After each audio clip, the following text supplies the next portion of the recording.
الحمد لله الذي هدانا سواء الطريق وجعل لنا التوفيق خير رفيق وعلى آله وصحبه أجمعين. أعوذ بالله من الشيطان الرجيم. بسم الله الرحمن الرحيم. وإن للإنسان إلا ما سعى وأن سعيه سوف يرى.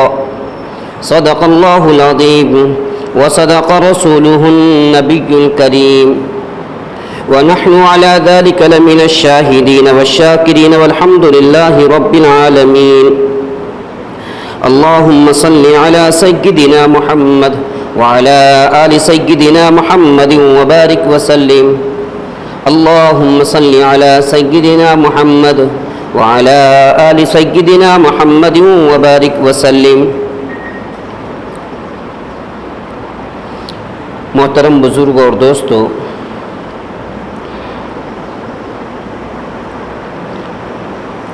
سفر کا مہینہ شروع ہو چکا ہے.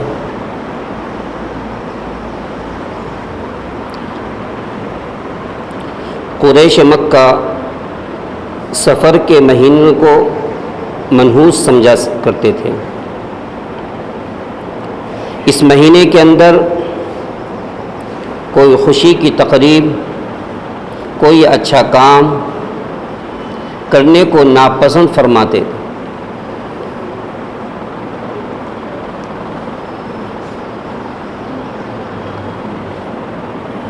یہاں پر یہ بھی سنتے چلیں، جب کوئی چیز بے مقصد ہوتی ہے انسان اس کا استعمال نہیں کرتا. کسی کے پاس اچھی سے اچھی گھڑی ہو، وہ گھڑی اگر کام کرنا بند کر دے، گھڑی بھی بے مقصد ہو جاتی ہے. اس کو ڈسٹ بین میں ڈال دیا جاتا ہے یا چھوٹے بچوں کے حوالے کر دیا جاتا ہے. مہنگے سے مہنگی گاڑی ہو، اگر وہ گاڑی کام کرنا بند کر دے، بے مقصد ہو جاتی ہے، انسان اس کو اسکریپ کے اندر ڈال دیتا ہے.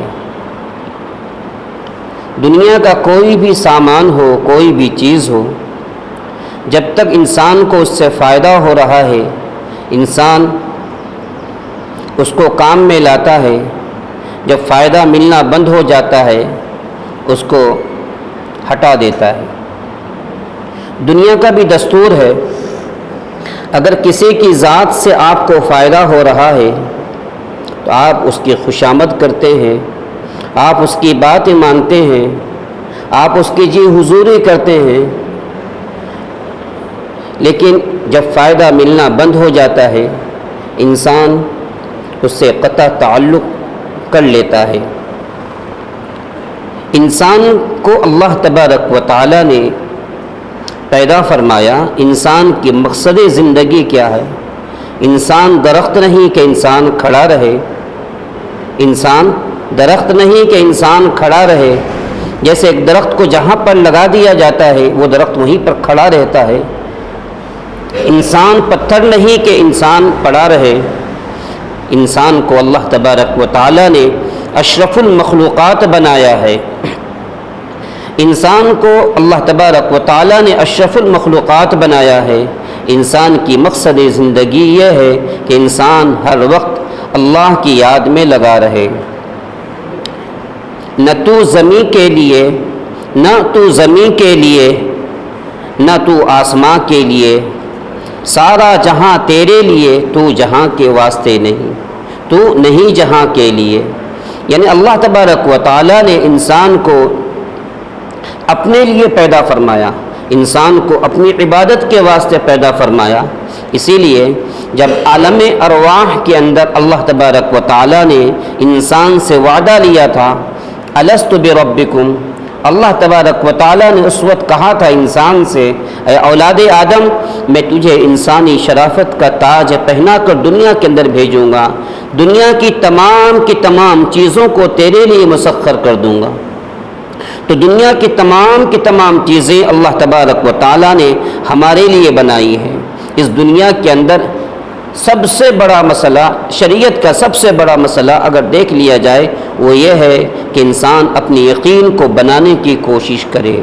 انسان اپنے توحید کا معاملہ ایسا ہے کہ اگر انسان کے اندر وحدانیت آ جاتی ہے، انسان کا یقین مضبوط ہو جاتا ہے، انسان کا ایمان مضبوط ہو جاتا ہے، تو انسان ہر طرح کے شرک و بدعات سے اپنے آپ کو بچا لیتا ہے، ہر طرح کے توہمات سے اپنے آپ کو بچا لیتا ہے۔ انسان کو پتہ ہے نفع نقصان کے مالک اللہ ہیں۔ اللہ تبارک و تعالیٰ جس چیز میں نفع ڈالیں گے نفع ہوگا، اللہ تبارک و تعالیٰ جس چیز میں نقصان ڈالیں گے نقصان ہوگا۔ نفع کے ڈیپو بھی اللہ کے پاس، نقصان کے ڈیپو بھی اللہ کے پاس، تمام خزانے اللہ کے پاس ہیں۔ جب تمام خزانے اللہ کے پاس ہے تو پھر انسان توہمات کا شکار کیوں ہوتا چلا جاتا ہے؟ انسان رسم و رواج کا کیوں پابند ہو جاتا ہے؟ انسان شرک و بدعات کا کیوں پابند ہو جاتا ہے؟ اس کی وجہ یہ ہے کہ انسان کے اندر کا ایمان کمزور ہوتا ہے، انسان کے اندر کی مایا کمزور ہوتی چلی جاتی ہے۔ آمنت باللہ تو کہہ دیا کہ ہم نے اللہ کے اوپر ایمان لے کر آیا، میں اللہ کے اوپر ایمان لے کر آیا، لیکن حقیقت میں اللہ کے اوپر ایمان نہیں ہوتا۔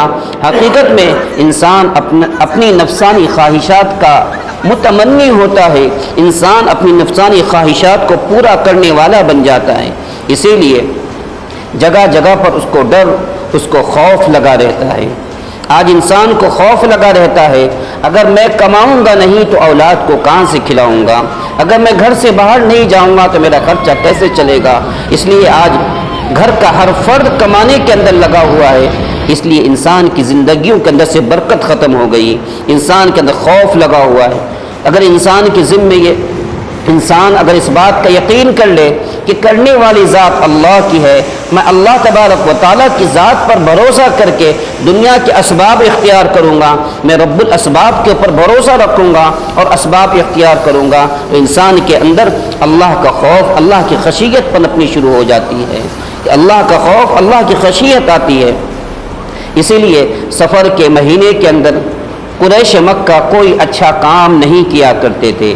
اس کی ایک وجہ یہ تھی کہ جناب محمد رسول اللہ صلی اللہ علیہ وسلم کو آپ جب بیمار ہوئے، بخار نے جب آپ کو پکڑا تو سفر کے مہینے کے اندر سے آپ بیمار ہونا شروع ہو گئے۔ سفر کے مہینے سے بیماری بڑھتی 12 ربیع الاول کے دن آپ اس دنیا سے رخصت ہو گئے۔ اس وجہ سے بھی قریش مکہ اس کو منحوس سمجھا کرتے تھے، حالانکہ موت و حیات کے مالک اللہ تبارک و تعالیٰ ہیں۔ اللہ تبارک و تعالیٰ نے تمام کے تمام مہینے اللہ تبارک و تعالیٰ نے پیدا فرمائے ہیں۔ اس لیے اللہ کے رسول صلی اللہ علیہ وسلم نے فرمایا ولا سفر کے اندر کچھ نہیں ہے، یعنی سفر کے اندر نفع نقصان کی صلاحیت نہیں ہے، سفر کے اندر نفع نقصان کی صلاحیت نہیں ہے۔ اور آج اس زمانے میں قریش مکہ سفر کا اہتمام کیا کرتے تھے، سفر کے مہینے میں کچھ نہیں کیا کرتے تھے۔ آج اچھے خاصے گھروں کے اندر دیکھا جائے، اچھا خاصا انسان دیکھا جائے، انسان لکی نمبر ڈھونڈتا ہے، انسان اچھا نمبر ڈھونڈتا ہے، انسان نمبر کے لیے، گاڑی کے نمبر کے لیے، موبائل کے نمبر کے لیے ہزاروں روپے خرچہ کر دیتا ہے، لیکن جب اس کو کسی اچھے کام کے لیے خرچ کرنے کی ترغیب دی جاتی ہے، انسان بہانہ بنانا شروع کر دیتا ہے، یہ لکی نمبر اگر ہم نے لے لیا تو ہمارا بیڑا پار ہو جائے گا۔ نہیں، آپ لکی نمبر لے لیجئے، آپ خانہ کعبہ کو اپنے گلے کے اندر ڈال لیجئے، اگر آپ توہمات کی شکار ہوں گے، آپ شرک و بدعات کے اندر ہوں گے، اللہ کا یقین آپ کے دل کے اندر نہیں ہوگا، کوئی چیز آپ کو فائدہ نہیں پہنچا سکتی۔ اس لیے اکثر بعض لوگ اپنے گلوں کے اندر قرآن کریم کا چھوٹا سا جو نسخہ ہوتا ہے قرآن کریم کا چھوٹا سا نسخہ تعویذ کی شکل کے اندر انسان گلے میں ڈالتا ہے. بھائی میں نے پورا قرآن گلے میں ڈال لیا. ارے پورا قرآن گلے میں ڈال دیں گے, اگر میں پورا حافظ ہوں, میرے سینے کے اندر پورا قرآن موجود ہے, اور میں اللہ اس کے رسول کے خلاف کام کروں گا تو اللہ کی مدد میرے ساتھ نہیں آئے گی. پورا قرآن گلے میں لٹکانے سے ہم سوچیں گے پورا قرآن میں نے گلے میں ڈال لیا, اب میرے اوپر کوئی پریشانی نہیں آئے گی. نہیں, اللہ کے رسول صلی اللہ علیہ وسلم نے نفع نقصان کا مالک اللہ کو بتایا ہے. نفع نقصان کے مالک اللہ ہیں. اللہ تبارک و تعالی جس چیز میں نفع ڈالیں گے نفع ہوگا, جس چیز میں نقصان ڈالیں گے نقصان ہوگا. سفر کے اندر کچھ نہیں رکھا. اس لیے قریش مکہ جب سفر کرنے کا ارادہ فرماتے اس زمانے کے اندر وہ پرندے کو پکڑتے اور پرندے کو اڑا دیتے. پرندے کو پکڑ کر پرندے کو اڑاتے. جب پرندہ اگر سیدھی طرف جاتا تو سوچتے کہ یہ سفر ہمارے لیے بہت ہی اچھا ہے, یہ سفر ہمارے لیے کامیابی کا سفر ہے, اس کے اندر خوب خیر و برکت ہوگی. اگر وہ پرندہ دائیں طرف جانے کے بجائے سیدھی طرف جانے کے بجائے بائیں طرف چلا جاتا, الٹی طرف چلا جاتا, تو کہتے اس سفر کے اندر دھوکہ ہے, اس سفر کے اندر پریشانی ہے, سفر نہیں کیا کرتی.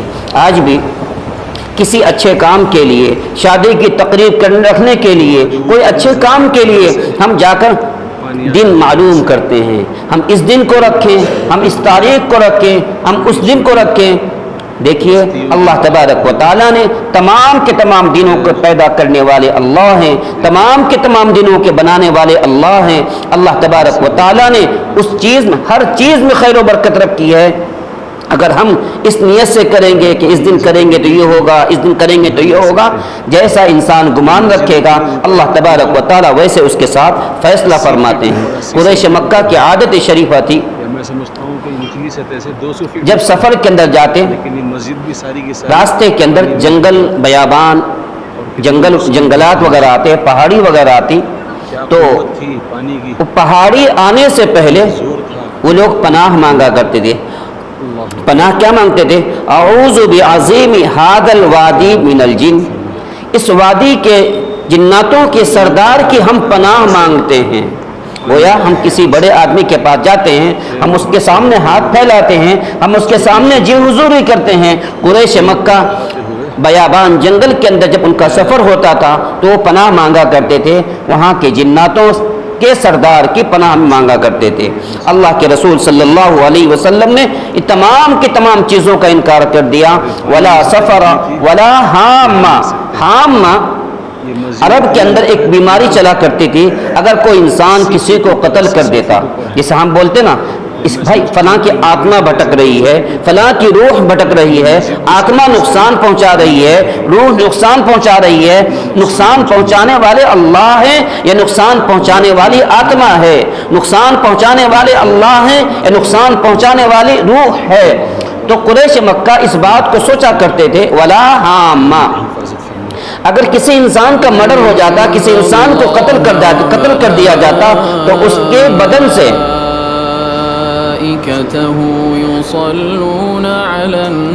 اس کے بدن سے, اس کے گردن سے ایک روح نکلتی تھی, ایک جانور نکلتا تھا. وہ جانور بار بار پانی کو طلب کرتا تھا جب تک قاتل مر نہ جائے.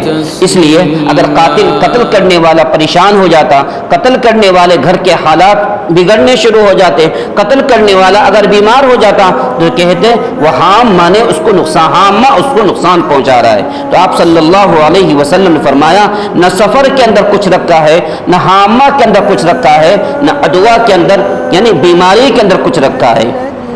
ولا عدوہ, آج انسان ایک دوسرے کا جھوٹا کھانا پسند نہیں فرماتا الا ماشاء اللہ.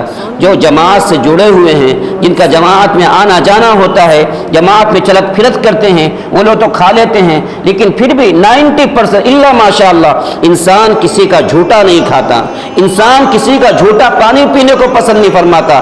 اگر کسی نے کسی کے کپڑے کو ہاتھ لگا دیا, انسان وہ کپڑا نہیں پہنتا. چھوت چھات انسان کے اندر اتنی آ گئی. یہ مسلمانوں کے اندر ہے, جو غیروں کے اندر چھوت چھات تھی آج مسلمانوں کے اندر بھی پائی جا رہی ہے. حالانکہ جھوٹے کے بارے میں میرے اور آپ کے آقا جناب محمد رسول اللہ صلی اللہ علیہ وسلم نے فرمایا سور المؤمن شفا، سور المؤمن شفا، مومن کا جھوٹا پاک ہوتا ہے، مومن کے جھوٹے کے اندر شفا ہے، مومن کے جھوٹے کے اندر شفا ہے۔ آج ہمارے گھر کے اندر کھانا کھانے کا جو رواج ہے، ہم ہندوانہ رسم و رواج کے مطابق کھانا کھاتے ہیں، الگ الگ کھانا کھاتے ہیں، حالانکہ جناب محمد رسول اللہ صلی اللہ علیہ وسلم کی عادت شریف آتی کہ آپ ایک پیالے کے اندر، ایک تھالی کے اندر کھانا کھایا کرتے تھے۔ آپ صلی اللہ علیہ وسلم نے فرمایا جس پلیٹ کے اندر جتنے زیادہ ہاتھ ہوں گے، جس پلیٹ کے اندر جتنے زیادہ ہاتھ ہوں گے، اس کھانے کے اندر اللہ تبارک و تعالی اتنی ہی زیادہ برکت عطا فرما دیتے ہیں۔ جس پلیٹ کے اندر جتنے زیادہ ہاتھ ہوں گے، اس کھانے کے اندر اللہ اتنی ہی زیادہ برکت عطا فرماتے ہیں۔ اور جب آپس میں ایک دوسرے کے ساتھ مل کر کھاتے ہیں، ایک کا جھوٹا دوسرا کھاتا ہے، دوسرے کا جھوٹا ہم کھاتے ہیں، اللہ تبارک و تعالیٰ گھروں کے اندر محبتیں پیدا فرماتے ہیں۔ جس گھر کے اندر چھوا چھوت چلتی ہے، بھائی جس گلاس میں میری بیوی نے پانی پی لیا، میں اس گلاس میں پانی نہیں پیوں گا، جس پلیٹ میں اس نے کھا لیا اس میں میں نہیں کھاؤں گا، جس پلیٹ کو فلانے نے یوز کیا اس کو میں یوز نہیں کروں گا۔ اگر یہ جو چھوا چھوت چلتی ہے، آپ اگر اس گھر کا جائزہ لیں گے، اس گھر کے اندر محبتیں نہیں ہوتی، اس گھر کے اندر نفرتیں ہوتی ہیں، اس گھر کے اندر نفرتیں ہوتی ہیں۔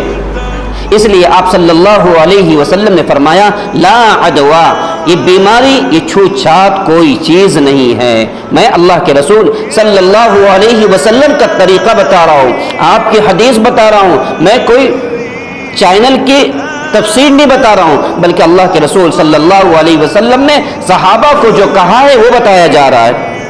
اسی لیے ایک صحابی اللہ کے رسول صلی اللہ علیہ وسلم کے پاس آئے، اور آنے کے بعد اللہ کے رسول صلی اللہ علیہ وسلم سے شکایت کی کہ اللہ کے رسول صلی اللہ علیہ وسلم میرے اونٹنی کو فلاں اونٹ کی وجہ سے خارش ہو گئی، کھجلی ہو گئی۔ آپ صلی اللہ علیہ وسلم نے فرمایا کھجلی کی بیماری ایسی ہے کہ انسان کو پڑتی ہے، بیماری لگتی ہے۔ اگر ہمارا یقین کمزور ہے تو انسان کو احتیاط کرنا چاہیے، اگر یقین کمزور نہیں ہے، یقین مضبوط ہے، تو بیماری کھجلی دینے والے اللہ ہیں، کھجلی والے سے کھجلی نہیں لگتی۔ ایسے ہی آپ صلی اللہ علیہ وسلم نے صحابی سے فرمایا، اس اعرابی سے فرمایا کہ جس اونٹ کو کھجلی ہو گئی ہے اس کو کہاں سے کھجلی ہوئی؟ جس اونٹ کو کھجلی ہو گئی ہے اس کو کہاں سے کھجلی ہو گئی؟ اس کو کہاں سے خارش کی بیماری پیدا ہو گئی؟ اللہ کے رسول صلی اللہ علیہ وسلم نے فرمایا یہ کہنا کہ فلاں اونٹ کی وجہ سے اس اونٹ کو خارش ہو گئی، فلاں چیز کی وجہ سے اس کو بیماری ہو گئی، یہ کہنا کیا ہے؟ لا عدوا، غلط ہے، صحیح نہیں ہے۔ بیماری دینے والے اللہ ہیں، بیماری دینے والے اللہ ہیں۔ ایک مرتبہ آپ صلی اللہ علیہ وسلم ایک گھر کے اندر تشریف لے گئے، گھر میں جانے کے بعد دیکھا ایک عورت بخار کے اندر تڑپ رہی ہے، بخار، شدید بخار ہے۔ آپ صلی اللہ علیہ وسلم نے اس سے طبیعت دریافت کی، کیا حال ہے؟ کہا کہ اللہ کے رسول بخار بہت ہے۔ ہوتا ہے انسان کہیں سفر کر لیتا ہے، کہیں ٹھنڈی کا کہیں سفر لگتا ہے، ہوا لگ جاتی ہے یا کلائمیٹ چینج ہو جاتا ہے، انسان بیمار ہو جاتا ہے۔ اللہ کے رسول صلی اللہ علیہ وسلم نے اسے جو صبر کی تلقین کی کہ صبر کرو، بخار اللہ تبارک و تعالی بخار کی وجہ سے انسان کے گناہوں کو معاف فرما دیتا ہے۔ اللہ تبارک و تعالی اچھے خون کو خراب خون کو اچھے خون سے بدل دیتا ہے۔ اللہ تبارک و تعالی کمزور صحت کو اچھی صحت میں بدل دیتا ہے۔ اللہ کے رسول صلی اللہ علیہ وسلم نے اسے صبر کی تلقین کی۔ قریش مکہ شوال کے مہینے کو بھی برا بھلا سمجھتے تھے۔ شوال کے مہینے کے اندر ایک مرتبہ طاعون پھیل گیا، بیماری پھیل گئی۔ قریش مکہ شوال کے مہینے کے اندر کوئی اچھی تقریب نہیں کرتے تھے۔ اللہ کے رسول صلی اللہ علیہ وسلم نے وجہ دریافت کی تو کہا کہ اس زمانے کے شوال کے مہینے کے اندر طاعون پھیل گیا، بیماری پھیل گئی۔ اس بیماری کی پھیلنے کی وجہ سے لاکھوں گھرانے کیا ہو گئے؟ سپرد خاک ہو گئے۔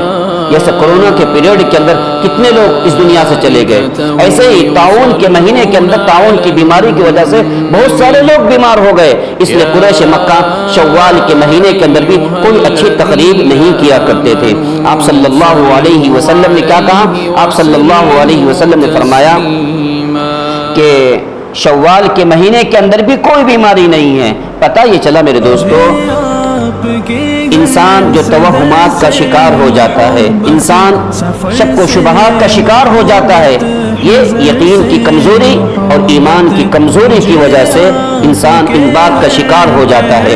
اللہ کے رسول صلی اللہ علیہ وسلم کے صحابی حضرت عمر رضی اللہ تعالیٰ عنہ جو جلیل القدر صحابی ہیں، آپ صلی اللہ علیہ آپ کے دور خلافت کے اندر عمرو بن العاص رضی اللہ تعالیٰ عنہ کو مصر کا گورنر بنایا گیا۔